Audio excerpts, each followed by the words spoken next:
안녕하세요. 크립토TV입니다.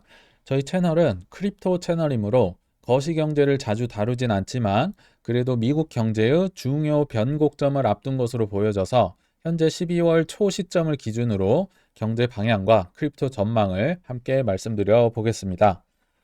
11월 말일자로 해서요. 금리 인하 기대감에 만물이 랠리하고 있다. 금이며 채권이며 비트코인이며 게임스탑까지 전부 다 오르고 있다더라고 기사가 나왔습니다. 포모가 다시 시작되는 거 아니냐 하면서 빔 자산관리의 CIO를 인터뷰를 한 내용이 있는데요. 펀드 매니저나 트레이더라면요. 보통 추격 매수를 하지 말라고 하잖아요. 근데 지금은 이들이 펀드 매니저들이 수익률 추격 매수를 과소평가하지 말아라. 지금 추격 매수 너무 하고 싶어서 포모가 온다는 겁니다. 이렇게 전문적으로 돈 관리하는 분들에겐 이렇게 추격 매수를 하기에 지금 동기가 너무 많다. 유인 동기가 많다는 거죠. 그러니까 산타랠리 연말까지 오를 수 있는 여러 가지 요인들이 너무 눈에 많이 보이더라. 이 얘기를 하고 있는 거예요. 실제로 미국의 이제 밈 주식이죠. 게임스탑. 코인도 밈 코인들 많이 있잖아요. 뭐 도지, 시바이누, 페페 뭐 여러 개가 있지만 이 주식 쪽의 밈 대표 주식인 게임스탑이 이틀간 30% 이상 폭등했더라. 비단 뭐 밈 주식만 이런 건 아니었죠. 비트코인도 최근 일봉을 제가 가져와 봤는데요. 비트코인 그렇게 덩치 큰 친구지만 바닥을 찍고 정말 어마어마하게 아름다운 차트를 그리면서 올라왔습니다. 제가 차트 별로 좋아하진 않은데요. 이건 누가 보더라도 이 일봉인데 굉장히 비비면서 상승하고 있는 전형적으로 상승을 앞두고 있는 아름다운 차트다. 이렇게 보시면 되고요. 비트코인도 많이 올랐지만 뭐 최근 한두 달 전에 뭐 가스코인이나 룸네트워크, 뭐 아크, 폴리메스 뭐 이런 거 뭐 200%, 300% 어마어마하게 올랐었잖아요. 우리가 체감을 못해서 그렇지 코인도 엄청나게 많이 올랐다. 그리고 또 하나 오른 게 있네요. S&P 500에 또는 엔비디아 이런 이제 기초 자산을 대상으로 콜 옵션, 풋 옵션이란 게 있겠죠. 콜 옵션은 살 수 있는 권리, 풋 옵션은 매도할 수 있는 권리인데 옵션이 붙었기 때문에 곱하기 뭐 10배, 20배로 해서 베팅을 하는 거죠. 이런 위험한 베팅이 지금 어마어마하게 늘고 있다. 투기적 투자자들이 굉장히 늘어났다는 걸 나타내고 있고요. 제가 지면 관계상 못 가져오긴 했지만 방어 자산도 동반 랠리한다. 방어 자산이라 함은 대표적인 게 금이겠죠. 금도 최근 6개월간 최고점을 뚫고 올라가면서 여보 뭐 금반지 어디 있어 이런 기사 제목도 본 것 같아요. 금도 꽤나 올라갔더라 이렇게 생각을 해주시면 되겠습니다.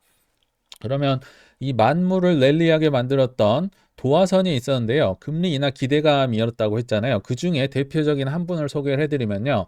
페드의 매파 인사로 불리는 크리스토퍼 월러라는 이사가 있습니다. 주구장창 이분은 빅스텝과 자이언트 스텝만 최근 몇 년간 외쳤던 분인데요. 이분이 드디어 이분 입에서 금리 인하를 언급하기 시작합니다. 11월 말에 어디 뭐 컨퍼런스 가서 인터뷰를 했었는데요. 인플레가 계속 낮아지면 몇 달 내에 금리 인하가 가능하다는 거죠. 제가 이분 인터뷰를 한번 요약을 해보겠습니다. 인플레가 내 예상대로 움직이고 있다. 이렇게 천천히 내 예상에 맞게 내려가고 있네. 그러면서 앞으로 3에서 5개월 내에 금리 인하 가능할 것 같다. 구체적인 이렇게 개월 수까지 얘기를 해버렸습니다. 그러면서 현 통화 정책이 인플레 2%를 달성하는데 적절하다. 현 통화 정책 누가 결정했나요? 요 분이 결정했겠죠. 그 중에 한 분이었겠죠. 그래서 내가 잘해서 지금 인플레가 잡히고 있다. 물가가 잡히고 있다는 거죠. 그래서 금리를 높게 유지하라고 말할 이유가 지금은 전혀 없다더라. 이 매파 인사가 돌변을 했기 때문에 지금 월가나 뭐 주식, 코인이 모두 환호를 하고 있지 않나. 큰 이유 중에 하나였던 것 같고요. 게다가 한 분이 더 가세합니다. 금리 인하 기대감을 더 조성을 했는데요. 리틀 버핏이라고 불리는 펀드 매니저 빌 에크먼이라는 분이요. 24년 1분기에 금리 인하 가지화를 외치고 계십니다. 연준이 금리를 내리지 않으면 경착륙 위험이 있다. 뭐 하나 부서질 걸. 그렇기 때문에 내년 1분기 중에 인하에 나서는 게 좋을 걸. 이렇게 하면서 좀 더 빨리 금리 인하를 가자고 이제 기름을 더 붓고 있지 않나 생각이 들고요. 그러면서도 참 특이한 게요. 미국이란 나라가 정말 대단합니다. 금리를 올려도 이 파란색이 미국 금리인데요. 이렇게 어마무시하게 올렸죠. 그래서 한국은 따라갈 수가 없죠. 3.5%로 11월 30일자로 또 동결을 했는데 이미 2% 차이가 나고 있어요. 근데 이렇게 높였으면 뭐 하나가 부서져야 정상인데요.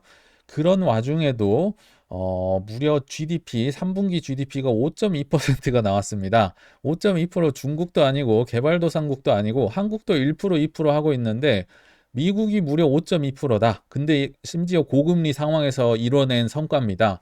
이걸 보면서요. 참 미국이 대단하다. 위기도 고금리가 있으면 위기가 와야 되는데요. 이마저도 빚으로 막아버리더라. 뭐 달러 찍어내고 채권 찍어내고 해서 남들은 힘들어도 우리는 괜찮다. 참 대단한 나라인 것 같습니다. 자, 그러면 또 금리 인하 기대감 하는데요. 남들이 얘기하는 거 말고 저도 남들이 페드워치 이렇게 들어가는 거 보기만 했지 실제로는 처음 들어가 봤는데요. 네이버에서 페드워치 치면 그냥 사이트가 있어서 들어갈 수 있습니다. 그래서 도대체 몇 월 달부터 미세한 금리 인하 분위기가 감지가 되고 몇 월부터 본격적으로 사람들이 금리 인하를 예상하는지 직접 보려고 달을 하나하나 찍어서 제가 한번 소개를 해드려 볼게요. 요게 이제 달인데요. 23년 12월 13일 이렇게 거꾸로 읽어야 되더라고요. 12월에 FOMC 회의가 있는 것 같아요. 요때가 이제 다 FOMC 회의가 있는 날이에요. 그래서 올해 이제 12월에 금리가 어떻게 될까? 현재 금리 기조가 525에서 550 BP라고 보시면 되겠죠. 근데 그 금리가 95.8%다.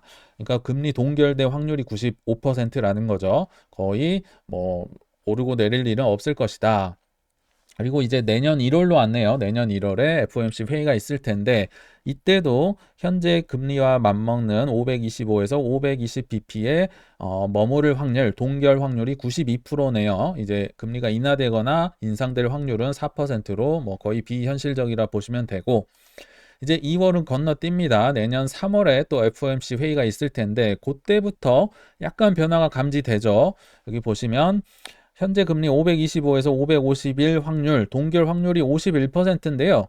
이렇게 쭉 내려가서 한 단계 떨어질 확률이 44.5%, 한 번 더 떨어질 확률도 미약하지만 발생을 하고 있다. 24년 3월부터는 그래도 금리가 인하될 확률이 44%면 꽤나 높은 거죠. 물론 왔다 갔다 하긴 하지만요. 그리고 아까 빌 에크먼이 1분기 내에 떨어질 수 있다고 발언을 한 게 이 페드워치를 또 염두에 두고 한 게 아닌가 싶습니다. 그러다가 4월은 또 건너뜁니다. 5월에 FOMC 회의를 앞두고 있는데 내년 5월에 드디어 제가 강조하고 싶은 극적인 변화가 나오게 됩니다. 525에서 550 동결된 확률 22.8%밖에 되지 않습니다. 여기 보시면 한 번 인하될 확률 48.6%고요. 두 번 인하 0.25 곱하기 두 번 인하될 확률 0.5를 한 번에 낮추는 거죠. 26.6%나 됩니다. 세 번 낮출 확률마저도 있어요. 이 말인 즉슨 24년 5월에는요. 요 세 개를 합치면 약 78% 정도로 금리 인하가 한 번이든 두 번이든 올 확률이 높다. 한 22% 정도만 동결을 외치고 있다. 5월부터 그래서 극적으로 인하되겠구나 생각을 하는 거예요. 이 날짜를 좀 다를 기억을 해주시면 좋을 것 같아요. 그러면 이제 24년 6월에 있는 FOMC는 어떨 것인가? 그 뒤로는 이제 볼 것도 없습니다. 왜냐면요. 수직으로 막 낙하를 하기 시작합니다. 한번 보시면요. 24년 6월에 금리 동결된 확률, 지금과 똑같을 확률은 6.3%밖에 안 되죠. 한 번 인하될 확률 29.1%, 두 번 인하될 확률 43%, 세 번 인하될 확률도 꽤 높습니다. 20.4%. 그래서 요거를 네 번 인하될 확률도 있지만 요 네 개를 합쳐 보면 금리가 한 번이든 두 번이든 세 번이든 내려갈 확률이 무려 94%다. 그러니까 6월쯤 되면요. 이미 금리는 한두 번은 내려가 있을 가능성이 매우 높다. 7월, 8월은 볼 것도 없겠죠. 굉장히 많이 떨어질 거라 예상이 됩니다. 자, 그러면 이제 좋은 거긴 하죠. 금리 인하가 된다고 하니까. 그런데요. 맘 놓고 사기엔 변동성 지수라고 하죠. 미국 주식을 표현할 때 빅스 지수라고 하는데요. 이게 너무 낮습니다. 공포 지수라고 하는데요.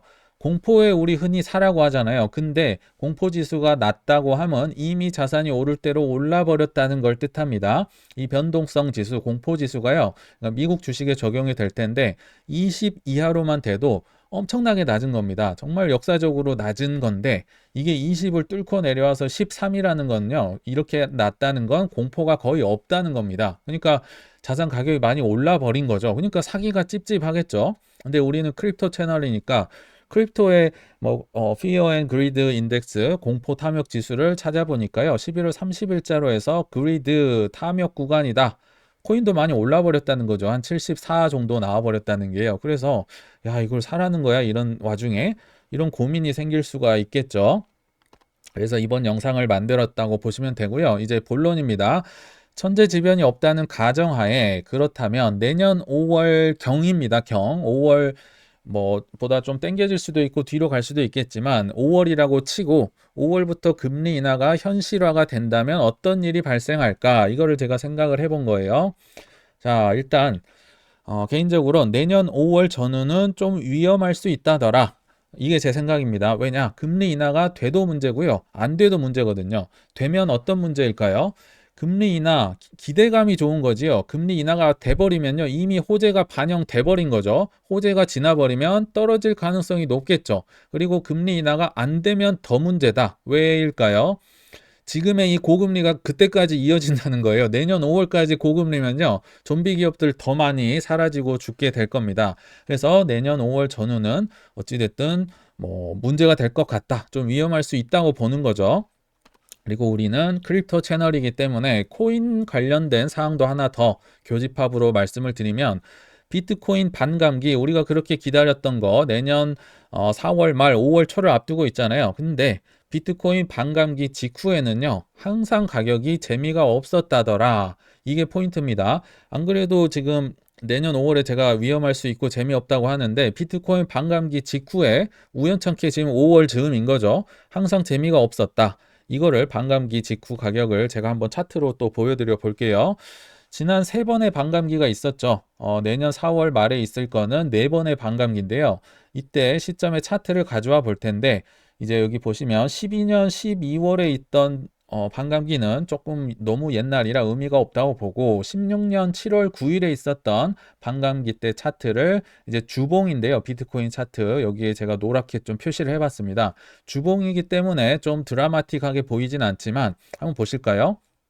16년 7월 9일이 요때쯤이라고 보면 거의 한 달에서 2달 가까이 이렇게 크게 많이 올라갔잖아요. 수직으로 상승하다가 반감기가 이제 벌어지니까 7월 9일 이후로 또 한 달, 2달 이렇게 떨어졌어요. 이게 꽤나 많이 떨어진 겁니다. 이게 주봉이에요. 한 달, 2달 떨어졌다. 그래서 반감기를 기점으로 이제 급하게 올라오다가 이제 한 2달 정도 다시 떨어졌고 그 이후에 시간이 가면서 폭발적으로 올라갔다더라 확인을 할 수가 있겠죠. 이제 세 번째 반감기 20년 5월 11일 차트를 한번 역시 주봉으로 가져와 봤습니다. 요때네요. 근데 여기 보시면 아까랑은 좀 차이가 있는 게 올라오는 건 있는데 내려가는 게 없죠. 그냥 횡보하는 거잖아요. 이게 왜 그랬냐면요. 20년 5월 11일 반감기가 있었는데 이전에 때마침 코로나 빔이 있었습니다. 이게 기억나실 겁니다. 하루에 비트코인이 50% 빠졌던 어마어마했던 하락장입니다. 이 하락장을 이제 기술적 반작용으로 회복을 했던 이 시점이기 때문에 이때 너무 많이 떨어져 버렸기 때문에 반감기 직후에 이제 많이 떨어지진 않고 횡보만 했다고 보는 거죠. 그러니까 너무 많이 떨어졌기 때문에 앞에선 크게 올랐고 뒤에서는 횡보를 했다. 그래서 약간은 16년과는 조금 차이가 있는 약간 천재지변이 있었다고 보는 게 좋을 것 같아요. 아무튼 16년이든 20년이든 반감기 직후에 한두 달은 재미가 없었다. 볼 수가 있겠죠. 그래서 이제 결론을 한번 맺어보면요. 제가 다시 2016년에 비트코인의 일봉 차트를 가져왔고요. 여기서 반감기 직후에 한 2달 정도의 가격 흐름을 화살표로 표시를 해봤습니다. 이 구간입니다. 첫 금리 인하 시점과 반감기 이 두 개의 호재가 대략 겹치면서 크고 작은 하락이 나올 수 있다는 생각을 한번 해봤습니다. 그러나 이 구간은 어쩌면 25년 불장을 맞이하기 전에 마지막 최저점을 우리에게 제공할 수 있지 않을까. 그래서 좋은 매수 기회이지 않을까 조심스레 예상을 해봤습니다. 추후에도 매크로적 관점이 변경될 경우에는 다시 한번 말씀드리도록 하겠습니다. 네, 시청 감사합니다.